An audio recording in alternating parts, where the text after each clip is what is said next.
Bonjour à toutes, bonjour à tous, j'imagine que si vous avez cliqué sur cette vidéo, c'est que vous vous intéressez de près ou de loin à l'investissement immobilier locatif en France et vous êtes au courant que le régime du loueur meublé non professionnel s'est fait dézinguer par le projet de loi de finances 2025. Tout le monde a été touché, que ce soit le régime réel amortissable, mais également le régime du micro-BIC. Et notamment, le plus gros impact, c'est la réintégration des amortissements dans le calcul de la plus-value. Et jusqu'à présent, le statut LMNP était largement préféré à la location nue, puisqu'il offrait tout simplement le beurre et l'argent du beurre. C'est-à-dire une rentabilité théorique meilleure, mais également un impact fiscal clairement inférieur à la location nue. Donc ce que je vous propose, c'est de voir plus loin, de voir dans l'avenir, et qu'on se pose la question, mais si on fait plus de LMNP, qu'est-ce qu'on fait à la place? Et d'ailleurs, au sujet de l'avenir, j'ai fait une vidéo il n'y a pas longtemps, le lien va s'afficher, où je parle de la dernière interview de Valérie Létard, où elle évoque le futur de l'investisseur immobilier. Mais aujourd'hui, on se concentre sur une loi qui existe, qui est peu connue et qui pourtant est très intéressante selon le secteur dans lequel vous allez décider d'investir. Allez, c'est parti, on démarre. Comme d'habitude, en première partie, la théorie avec les conditions d'accès à ce dispositif. Et ensuite, on termine par une simulation sur Excel. On va parler du dispositif Loc Avantage. Donc le dispositif Loc Avantage est apparu au cours de l'année 2022 et il succède à des lois dont vous avez probablement pas forcément entendu parler, comme la loi COS, la loi louer abordable ou encore plus ancien les dispositifs Borloo. En préambule, pour faire simple, c'est un dispositif qui fonctionne uniquement pour la location nue, donc non meublée évidemment, et qui va vous offrir une réduction d'impôt, donc un vrai avantage fiscal. Il faut savoir que le projet de loi de finances a décidé de prolonger le dispositif Loc Avantage jusqu'en 2027. Normalement, il devait s'arrêter fin 2024. Ils lui ont mis 3 années de plus. Donc ça, c'est la bonne nouvelle. Vous avez le temps pour trouver votre produit et opter ou non pour ce dispositif. Le jeu du Loc Avantage, c'est moins vous louez cher, plus l'État va vous récompenser fiscalement. Ça permet donc de répondre à un enjeu social et en contrepartie, eh bien, vous allez bénéficier d'une réduction d'impôt. Le Loc Avantage va concerner tout le monde. Ça veut dire que vous pouvez investir partout en France, que ce soit dans des zones tendues ou dans des zones détendues, donc des zones rurales ou des zones urbaines. Mais également, vous pouvez investir en maison ou en appartement. Et vous pouvez aussi choisir d'acheter de l'ancien à rénover ou bien de l'immobilier neuf. Donc il y en a vraiment pour tout le monde. Pour en bénéficier en tant que propriétaire bailleur, vous allez devoir vous engager auprès de l'ANA. L'ANA, c'est l'Agence nationale de l'habitat. C'est un organisme public qui existe depuis une 50aine d'années et qui est en fait là pour participer à l'amélioration du parc locatif privé en France. Et c'est aussi l'ANA qui pilote des dispositifs dont vous entendez sûrement parler, comme MaPrimeRénov' ou MaPrimeAdapt, qui permettent d'avoir des subventions en rénovant énergétiquement des logements anciens. Et l'ANA s'occupe aussi de proposer des logements à des loyers modérés. C'est pour ça que vous allez vous engager auprès d'elle avec un plafond de loyer maximum que vous allez décider, et je vais vous le montrer, et en contrepartie, eh bien, vous aurez une réduction d'impôt. Je vous donne les grandes lignes. Je vous le disais, il s'agit de location nue, non meublée, à destination de la résidence principale du locataire. Donc pas de location touristique et pas de location à des étudiants 6 mois dans l'année. Et puisque vous êtes sous le régime des revenus fonciers, vous n'avez pas la réintégration évidemment des amortissements dans le calcul de la plus-value parce que vous n'amortissez pas. Ensuite, votre locataire ne devra pas dépasser un certain plafond de ressources au moment où il arrive dans les lieux, au moment où signe le bail avec vous. Et vous allez donc vous engager à ne pas dépasser, vous, un certain plafond de loyer. Et vous allez avoir 3 options de loyer pour ce dispositif. On va d'ailleurs se connecter sur le site pour prendre un exemple. Mais en gros, il y a un loyer marché qui est défini par l'ANA et suivant ce loyer marché, vous allez choisir l'option Loc 1, Loc 2 ou Loc 3. Loc 1, c'est un loyer inférieur au loyer marché. Loc 2, il est très inférieur. Et Loc 3, il est vraiment très inférieur au marché. Et la contrepartie, je pense que vous le comprenez, c'est plus votre loyer est bas et plus votre avantage en face sera élevé. Vous devez vous engager à louer pendant une période minimale de 6 ans. Bon, 6 ans, ça va, franchement, ça reste court. Et également, vous n'avez pas le droit de louer à un membre de votre famille. Aussi, le Loc Avantage n'est pas cumulable avec d'autres dispositifs. Notamment, il n'est pas cumulable avec le dispositif de Normandie, si ça vous parle. Et si ça vous parle pas, on évoquera le sujet dans une autre vidéo. Aussi, vous n'avez pas le droit de louer une passoire énergétique, c'est-à-dire une note F ou une note G. Et c'est pour ça que le Loc Avantage est quand même cumulables avec des aides à la rénovation énergétique, comme MaPrimeAdapt ou MaPrimeLogement décent. C'est-à-dire que vous pouvez avoir une prise en charge d'une partie de vos travaux, ou alors une grosse partie de vos travaux de rénovation, selon vos ressources à vous. Et l'ANA est là pour ça. Elle peut vous accompagner sur le sujet. Alors juste avant de passer à l'exemple, je vais vous montrer un petit tableau avec des pourcentages. Ça ne va pas forcément vous parler. C'est pour ça que je prendrai un exemple chiffré juste après. Je vous le disais, vous allez pouvoir choisir entre LOC 1, LOC 2, LOC 3. Il y a encore une subtilité. Vous allez pouvoir aussi bénéficier d'un booster de réduction d'impôt dans le cas où vous déléguez la gestion locative à un organisme social. Soit vous avez les avantages fiscaux du LOC 1, LOC 2 au choix et vous décidez de gérer vous-même votre appartement ou de déléguer la gestion à l'agence immobilière du secteur, d'accord? Ou alors vous allez opter toujours pour le LOC 1, LOC 2, LOC 3, mais en déléguant à un organisme de gestion sociale. L'organisme de gestion sociale, c'est ni plus ni moins soit une association qui s'occupe de loger des personnes en difficulté de revenus, soit vous allez le déléguer à une agence de gestion immobilière, donc c'est comme une agence classique, mais sauf qu'elle a une vocation sociale. Et là, vous allez bénéficier de ce booster de réduction d'impôt. On va prendre le premier cas, le LOC 1 en gestion tout à fait classique. Il est marqué que vous avez une décote de 15% par rapport au loyer marché. Ce loyer marché, je vous le disais, on va aller le regarder là sur un site internet. Mais prenons l'exemple d'un loyer à 1 000 € par mois en loyer marché. Vous avez donc une décote de 15%. Ça veut dire que vous pouvez le louer au maximum 850 € par mois. Et en contrepartie, l'État va vous rendre une réduction d'impôt. Et ce n'est pas une déduction de charge, hein. Je parle d'une réduction d'impôt, donc c'est bien quelque chose à réduire, une somme à réduire de votre impôt à payer. Si par exemple, vous louez 850 € par mois, multiplié par 12 mois, ça fait 10 200 € de loyer par an. Et on va prendre ces 10 200 € de loyer et les multiplier par 15%. En fait, c'est 15% de réduction d'impôt, c'est sur votre loyer annuel. Et donc 15% de 10 200 €, ça nous fait 1 530 € de réduction d'impôt annuel. Prenons le cas maintenant de la gestion classique en LOC 2. Là, vous allez devoir décoter votre loyer de 30%. Donc toujours avec le même exemple, au lieu de louer 1 000 € par mois, vous allez louer 700 € par mois, donc 8 400 € par an, et vous allez bénéficier d'une réduction d'impôt de 35%. Donc 35% de 8 400 €, ça vous amène à 2 940 € de réduction d'impôt annuel. Et on s'arrête là pour la gestion classique. Si vous voulez opter pour le LOC 3, vous êtes obligé de passer par l'intermédiation locative sociale. Et d'ailleurs, dès que vous passez par l'intermédiation locative sociale, vous avez le fameux booster. Donc pour faire simple, si on reprend le LOC 1, je vous disais tout à l'heure que vous allez avoir une décote de 15%. Donc là, c'est toujours la même chose, sauf que la réduction d'impôt était de 15% en LOC 1, et là, il y a un booster de 5% de plus, donc on passe à 20% de réduction d'impôt en LOC 1. En LOC 2, on était à 30% de décote contre 35% de réduction d'impôt, eh bien on passe à toujours 30% de décote, mais 40% de réduction d'impôt. Et alors le gros booster, c'est si vous décidez d'opter pour le LOC 3. En LOC 3, vous allez devoir décoter votre loyer de 45% par rapport au marché. Donc si on reprend ces 1 000 € de loyer marché, donc ici, vous allez louer 550 € par mois, donc 6 600 € par an, et vous allez passer à 4 290 € de réduction d'impôt annuelle. Ça commence à faire de l'argent tout ça. Et puisque vous passez par un organisme d'intermédiation locative sociale, vous avez en plus le droit de demander une prime au moment de la prise à bail, et cette prime, elle va varier entre 1 000 et 3 000 € supplémentaires. L'organisme d'intermédiation, il va vous apporter au moins les mêmes garanties qu'une agence classique. Donc vous allez avoir de la sécurisation de vos loyers avec des garanties loyers impayés, tout ce qui va avec. Ce sont des organismes très sérieux et ils sont en général un peu moins onéreux en termes de frais de gestion qu'une agence classique. Donc finalement, il y a un double avantage. Il y a un avantage bien sûr social et sociétal.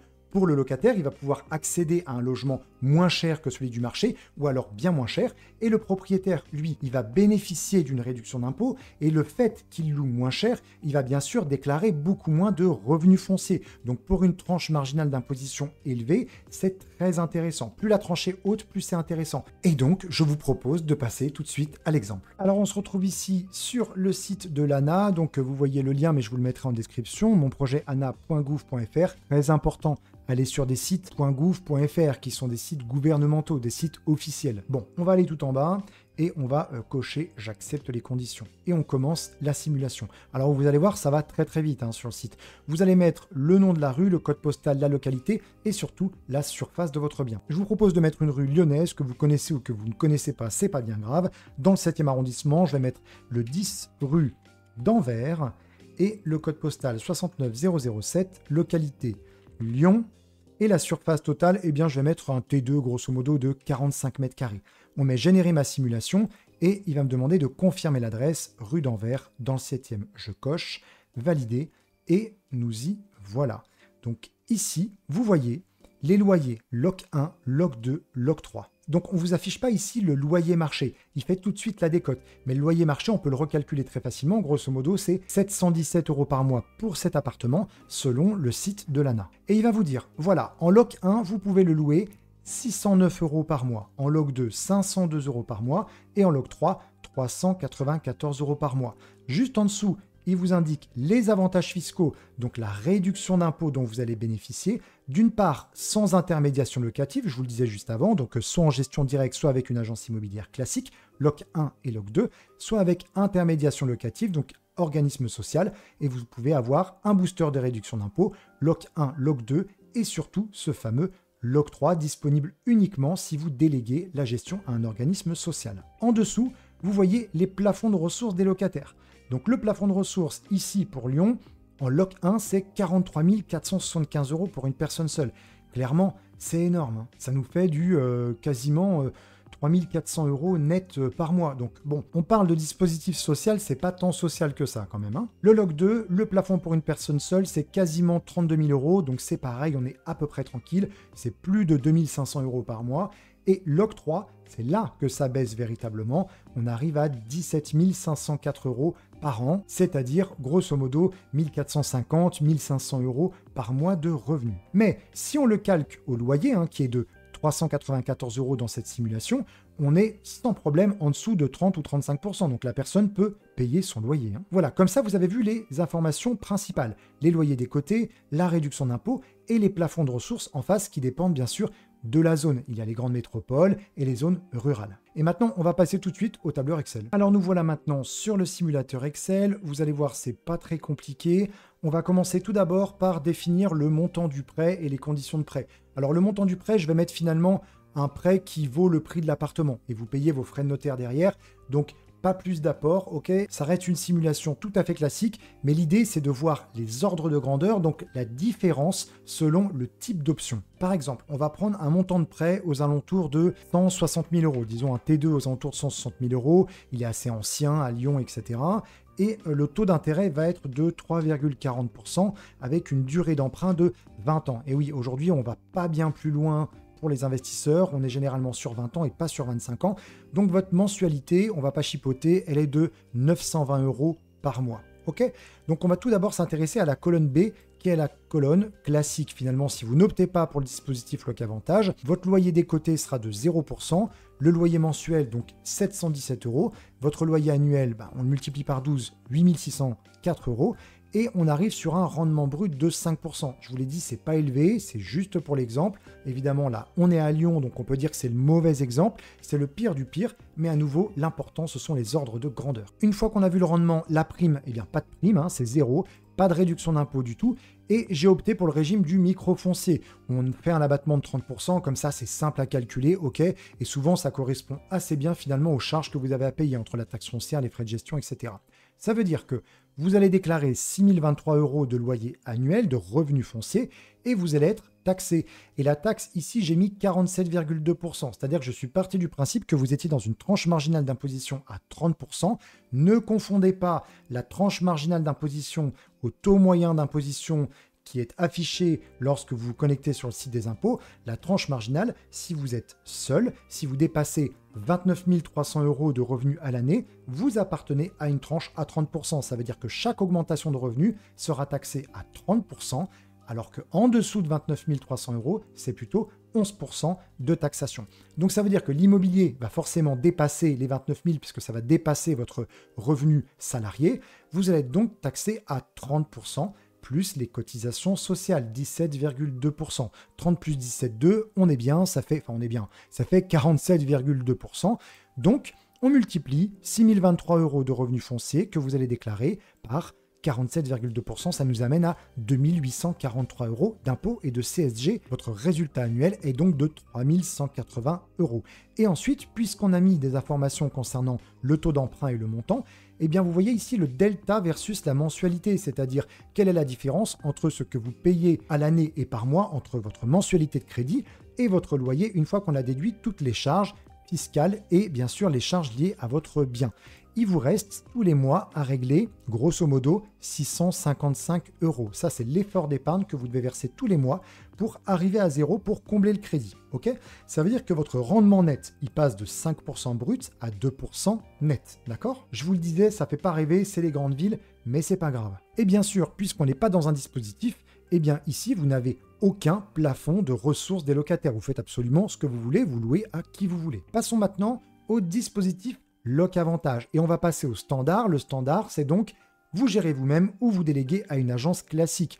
On l'a dit tout à l'heure, en Loc 1, vous avez 15% de réduction de loyer, donc vous louez 609 €. Votre rendement brut, il va bien sûr baisser, il est à 4,6% versus, j'ai mis les virgules, 5,4% en loyer classique, d'accord, donc il est moins intéressant. Vous n'avez pas de prime, mais vous avez donc une réduction d'impôt de 15%. Je ne vais pas tout vous détailler, mais finalement, ça veut dire que vous avez moins de loyer à déclarer, vous êtes donc moins taxé, et votre résultat annuel est supérieur au marché classique, 3800 € versus 3180 €.